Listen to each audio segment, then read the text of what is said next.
Hi, my name is Elizabeth Sawyer, and I am CEO of Bennett International Education Consultancy, a US-based education consulting firm.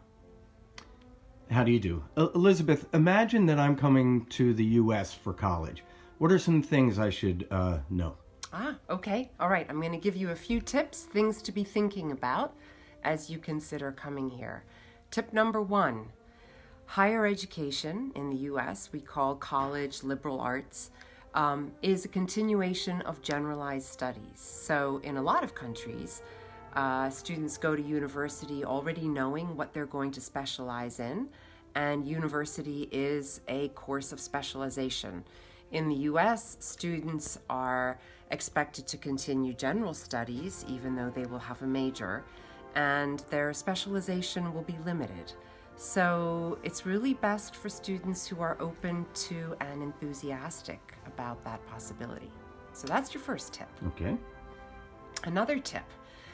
What is college? What is the difference between college and university? I think that the terminology, the language, can be confusing for some kids, especially if they're not from the US.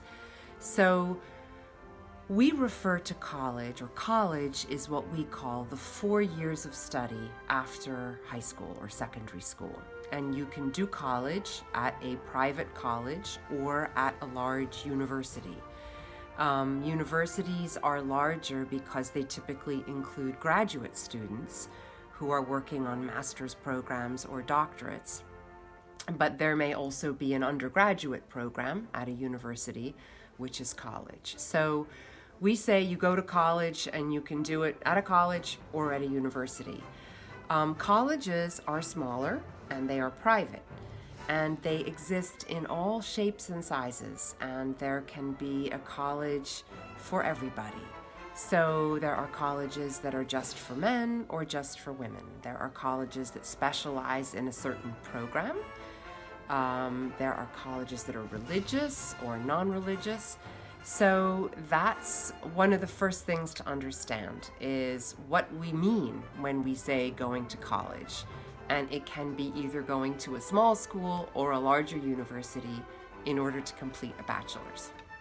Well, that's very helpful. And then my third tip would be to think about what kind of environment is right for you in terms of both culture and education. So first of all, geography. Where would you like to be? The United States is a huge country, and we have colleges and universities from one side to the other and top to bottom. So would you like to be on the East Coast, maybe in a city, West Coast, maybe near a beach, maybe in the middle of the country in an area that's more rural?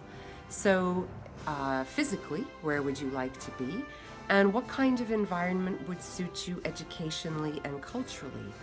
A larger school with a lot of students, maybe a little bit less individualized contact with professors, or a smaller school, a smaller student body, and perhaps more individualized attention. So think about geography for both your interests and your education.